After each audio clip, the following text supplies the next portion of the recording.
বাংলাদেশ উন্মুক্ত বিশ্ববিদ্যালয়ের সকল শিক্ষার্থীকে আন্তরিক শুভেচ্ছা, অভিনন্দন ও সালাম জানিয়ে শুরু করছি আমাদের আজকের ভিডিও। আসসালামু আলাইকুম। আজকের ভিডিওতে থাকবে তথ্য ও যোগাযোগ প্রযুক্তি সাবজেক্টের সিলেবাস, মানবন্টন এবং সাজেশন, অনলাইন ক্লাস বিস্তারিত বিষয় আলোচনা করা হবে। প্রথমত শিক্ষার্থী, আমি আপনাদেরকে বলবো, আপনারা যারা 2025 সালে বাংলাদেশ উন্মুক্ত বিশ্ববিদ্যালয়ে এসএসসি প্রথম বর্ষে ভর্তি হয়েছেন, আপনাদের 2026 সালে প্রথম বর্ষের ফাইনাল পরীক্ষা অনুষ্ঠিত হবে। আমাদের অনেক শিক্ষার্থী বাংলাদেশ উন্মুক্ত বিশ্ববিদ্যালয়ের পরীক্ষা সম্পর্কে অনেকেই জানে না। আমি আপনাদের বলি, আপনারা যখন প্রথম বর্ষে কেউ 7টা সাবজেক্ট নিয়েছেন অপশনাল সহ, কেউ অপশনাল ছাড়া আপনারা 6টি সাবজেক্ট নিয়েছেন, এই 7টি অথবা 6টি সাবজেক্টের ফাইনাল পরীক্ষা 2026 সালে অনুষ্ঠিত হবে। তখন আবার দ্বিতীয় বর্ষের সাবজেক্টের রেজিস্ট্রেশন করবেন, তারপরে 27 সালে আবার ফাইনাল পরীক্ষা দিবেন। তার মানে দুইবার ফাইনাল হবে, একবার এইচএসসি প্রথম বর্ষে, এইচএসসি দ্বিতীয় বর্ষে। এই বিষয়টা আপনারা সবাই জেনে রাখবেন। আপনারা যারা 2025-এ ভর্তি হয়েছেন প্রথম বর্ষে, আপনাদের কিন্তু 26 সালে এই প্রথম বর্ষের এই আইসিটি সাবজেক্ট সহ আপনাদের সাবজেক্টগুলোর ফাইনাল পরীক্ষা দিতে হবে। এখন 26-এ পরীক্ষার জন্য আপনাদের এই আইসিটি সাবজেক্টের আপনাদের যে সিলেবাসের আলোকে বা মানবন্টনের আলোকে আপনারা পরীক্ষা দিবেন, সেটা আমি আপনাদেরকে একটু বলে দিব। আপনাদের বইয়ের 288 পৃষ্ঠায় আপনাদের এখানে দেখতে পাচ্ছেন যে তথ্য যোগাযোগ প্রযুক্তির এখানে আপনাদের একটি মানবন্টন দেওয়া আছে বহু নির্বাচনী প্রশ্নের। এখানে 35টা এমসিকিউ আছে। এই বিষয়টা আপনারা একটু খেয়াল করবেন, এই অনুযায়ী আপনারা পড়াশোনা করবেন। কীভাবে শিক্ষার্থী, আপনাদের বইয়ের 292 পৃষ্ঠায় আপনারা দেখতে পাচ্ছেন 6টা সৃজনশীল প্রশ্ন দেওয়া আছে। এই 6টি সৃজনশীল প্রশ্ন অনুযায়ী আপনাদের পরীক্ষা অনুষ্ঠিত হবে। যাই হোক, এখন শিক্ষার্থী এই যে আরও 2টা প্রশ্ন আপনারা একটু দেখে নিতে পারেন। আমি আপনাদেরকে এখন একটা বিষয় বলবো।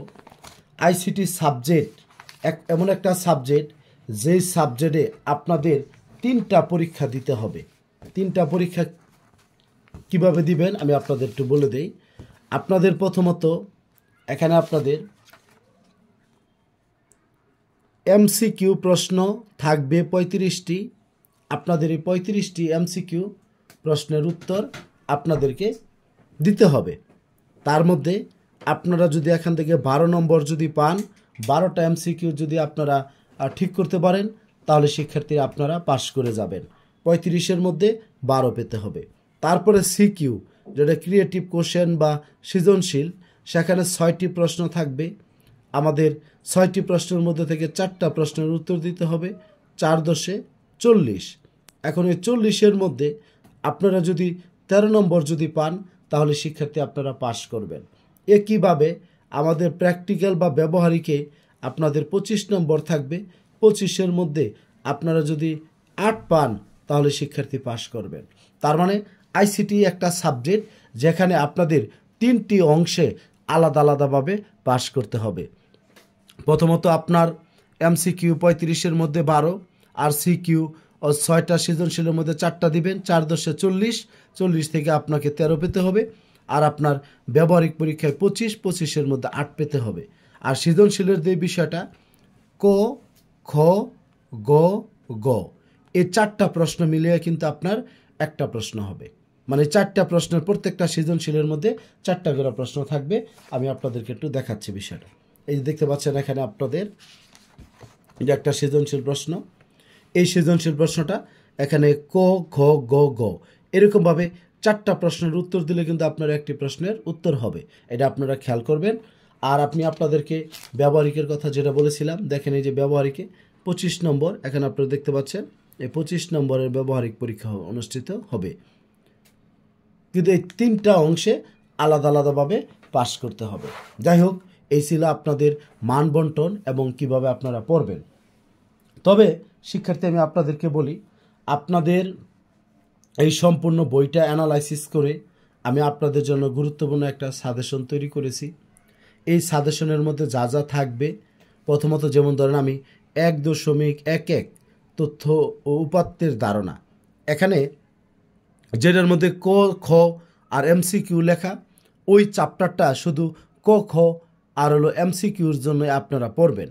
আবার ধরেন এমন কিছু চ্যাপ্টার আছে, যেমন আমি এই চ্যাপ্টারটা দিয়েছি, দেখেন আপনারা, এখানে লেখা আছে যে প্রাত্যহিক জীবনে ভার্চুয়াল রিয়েলিটির প্রভাব, চিকিৎসা, খেলাধুলা, বিনোদন, ট্রাফিক ব্যবস্থাপনা ও ফ্লাইট সিমুলেশন। এটা সৃজনশীল 100% ইম্পর্টেন্ট, মানে এই পাঠ থেকে আপনার 2.33 এই পাঠ থেকে আপনাদের সৃজনশীল প্রশ্ন অবশ্যই আপনাদের পরীক্ষায় আসবে। সেই জন্য আমি আপনাদেরকে সামারিটা বলবো যে আমার এই সাজেশনের মধ্যে যেটার মধ্যে আপনারা লেখা দেখবেন ক খ আর এমসিকিউ, সেটা শুধু ক খ ছোট প্রশ্নের জন্য আপনারা পড়বেন, আর যেটার মধ্যে সৃজনশীল লেখা থাকবে সেটা সৃজনশীলের জন্য আপনারা প্রস্তুতি নেবেন। তবে যাই হোক শিক্ষার্থী, এইভাবে যদি আপনারা যদি প্রস্তুতি নেন, আমি সর্বোচ্চ আশাবাদী যে আপনাদের 2026 সালে যে পরীক্ষাটা অনুষ্ঠিত হবে সেই পরীক্ষায় আপনারা ভালো কিছু করতে পারবেন। এখন আমি আপনাদেরকে বলবো, এই সাজেশনটি আমি আপনাদের জন্য তৈরি করেছি বিগত সালের প্রশ্ন অ্যানালাইসিস করে, সব কিছু ঠিকঠাক মতো আমি তৈরি করেছি। কারণ এখানে আপনাদের সাথে লুকোচুরি বা কোনো কিছু ওর বিষয় না, এখানে সরাসরি কিছু বলে দেওয়া ভালো। আমি আপনাদেরকে এই পিডিএফটা যদি আপনারা আমার কাছ থেকে নিতে চান, কারো যদি প্রয়োজন হয়, তাহলে আপনারা আমাকে 200 টাকা আমাকে সেন্ড মানি করবেন। আর আপনারা আমার সাথে যোগাযোগ করবেন সবসময় 01609781125 এই হোয়াটসঅ্যাপ নাম্বারে। তবে আমি আপনাদেরকে একটা বিষয় বলি, আপনারা চেষ্টা করবেন এই হোয়াটসঅ্যাপ নাম্বারে আপনারা মেসেজ দেওয়ার জন্য। অনেক সময় আপনাদের ফোনটা যদি রিসিভ না করি, আপনাদের মন খারাপ হতে পারে, সেই জন্য আপনারা সবাই মেসেজ দিবেন। ইনশাল্লাহ দেখবেন আপনাদের মেসেজের রিপ্লাই আপনারা পাবেন, এটা আপনাদের কাছে বিষয়। আর যদি আপনারা সাজেশনটা নিতে চান, তাহলে আপনারা আমাকে 200 টাকা দিবেন। আরেকটা গুরুত্বপূর্ণ পরিকল্পনা আমি আপনাদের জন্য তৈরি করেছি, সেটা হলো আপনার গুগল মিটের মাধ্যমে অনলাইনে ক্লাসের ব্যবস্থা করেছি। কোনো শিক্ষার্থী যদি আপনারা করতে চান, তাহলে আপনারা আমার সাথে যোগাযোগ করবেন, আমি আপনাদেরকে সেখানে নিয়মিত ক্লাসগুলো দিব, একেবারে সরাসরি ক্লাসের মতো, যাতে করে আপনাদের যে পরীক্ষার প্রস্তুতি এটা আপনারা ভালোভাবে নিতে পারবেন। যদি কেউ করতে চান বা কারো ইচ্ছা থাকে, তাহলে আপনারা 01609781125 এই হোয়াটসঅ্যাপ নাম্বারে আপনারা যোগাযোগ করবেন। অনেক কথা বলে ফেলছি, সবাই ভালো থাকবেন, সুস্থ থাকবেন। আর ভিডিও শেষ করার আগে একটা রিকোয়েস্ট করব, যারা নতুন চ্যানেলটি সাবস্ক্রাইব করবেন, ফেসবুক পেজটি ফলো দিবেন এবং আপনাদের বন্ধুবান্ধবের সাথে শেয়ার করে সকলকে তথ্যটি জানার সুযোগ করে দেবেন। সকলের সুস্বাস্থ্য দীর্ঘায়ু কামনা করছি। আসসালামু আলাইকুম।